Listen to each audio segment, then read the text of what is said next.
Siddur Snippet series is sponsored by the Saka family and by Elad Avram Foreman for Refuah Shlema Hadassah Rachel Bas Chana Golda. And we are up to Modim Derabanan. Modim Derabanan is the response, the Modim that we recite when the Chazan in the repetition, the Chazaras Hashatz, arrives at Modim and the Chazan bows, we bow with him. We'll discuss in the coming evenings how to bow, the beginning, the whole time, the end, different practices and where they come from. But while the Chazan recites his Modim, which he should say out loud, we'll talk about too, we also recite our Modim. And that Modim is called Modim Derabanan. The question is, why is it called Modim Derabanan? The easy answer is, the author of that Modim are the Rabbanan, the rabbis of the Talmud. Which begs the question, so is the rest of Shmona Esrei, the Amidah. The whole Amidah is the authorship of the Rabbanan. So why don't we call Rifa'inu the Rifa'inu Derabanan? Atachonin Derabanan, Shma Kolenu Derabanan. The Rabbanan wrote the entire Amidah, not just this paragraph that we say. Why is it called Modim Derabanan? And the answer is simple. The Beis Yosef points us to the Gemara in Sota. The Gemara in Sota Daf Mem, which is the origin, the source of the Modim Derabanan that we recite, actually quotes a debate, what the text of that Modim should be. The Amoraim debate, that Bisman, or a time that the Chazan Omer Modim, what should the tzibur be saying? So Rav says, Modim anachnu lach Hashem Elokeinu ashanu modim lach. Shmuel says, Elokeinu be'keu basar ashanu modim lach. Rav Simai Omer yotzreni yosef bereshis ashanu modim lach.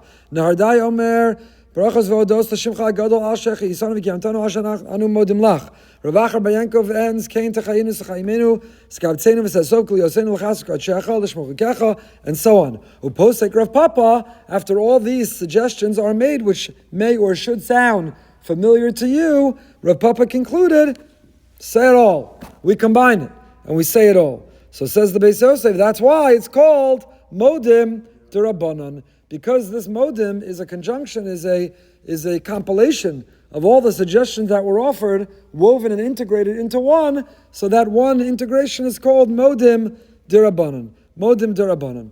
But that still begs the question. Every other bracha, the Chazan repeats Shemona Esrei, he says it, we listen carefully, we answer Amen. The reason the Chazan says it is to be motzi those who can't on their own. That's why Chazaras Hashatz was instituted, to represent those who were illiterate, those who couldn't recite their own Amidah.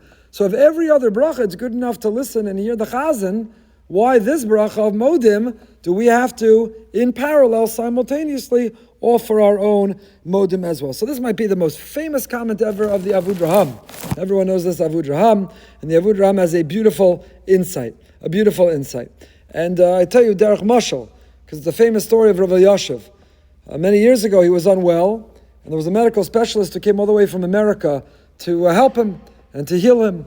And the medical specialist, this doctor, didn't speak Hebrew. And after he intervened, he treated Rav Yashiv. Rav Yashiv asked his shamish, he said, how do you properly say thank you in English? Could you tell me the English words, how I can communicate, how I can say thank you? So the shamish told him the English words, and Rav Yashiv himself repeated those words in the language the doctor understood. So the shamish asked Rav Yashiv, Zatzal, why didn't you just have me go say thank you? You don't speak English, he doesn't speak Hebrew. You could have just told me to go on your behalf and say thank you. So Rav Yashiv said, when you say thank you, you can't do it through a shliach. It can't be done through an intermediary or an emissary. If you're really grateful, you have to communicate it yourself directly. And that's exactly what, many years before, the Avudraham, that's exactly what the Avudraham writes. He says, Ein derech ha'eved lahodos l'rabba v'lomar adoni ata al yidei shliach. The servant doesn't turn to the master and say, I serve you, you're my master. And he sends a shliach to go tell the master, I surrender, I subject myself to you. Ela kol adam tzarech l'kabel b'fiv ol malchus shamayim. What's most respectful and dignified, what's most genuine and earnest, is to directly, not through an intermediary, say thank you. So says the Avudraham, every other bracha of the Amidah, through an intermediary, through an emissary, you could go, ask for healing, ask for knowledge, ask for parnasa, ask for justice, ask for redemption. All the other themes of the Amidah we've been learning, you can do through someone else. But when you want to say thank you, when you're grateful, you can't outsource gratitude. Gratitude cannot and must not be outsourced. If it's real, if it's genuine, if it's heartfelt, it has to be delivered directly. Rav Yashiv understood that. Maybe he did it based on likely this Avudraham. And the Avudraham suggests that is the reason that other brachos we don't have our own We don't have our own version. And yet this, when the Chazan says Modim, we say Modim together with him. Now, when we say the Modim together with him, who's listening to his Modim? So there's a custom many have, the Mishnah Berurah points out it's erroneous, where they mumble it and say it quietly. The Shliach Tzibur, Machzir Shechina Sal Tzion, Amen, everybody's answering Modim Derabanan, and he just says it to himself and ends it V'al Kulam. It's incorrect. Why? Because the whole Shemona Esrei was instituted, Chazaras HaShatz, for those who were not Pekim, those who were not literate. And for those literally still today, or those figuratively, the Chazan needs to repeat and recite the Modim out loud. Okay, but those who are saying Modim Derabanan, can they hear the Chazan saying the Modim out loud?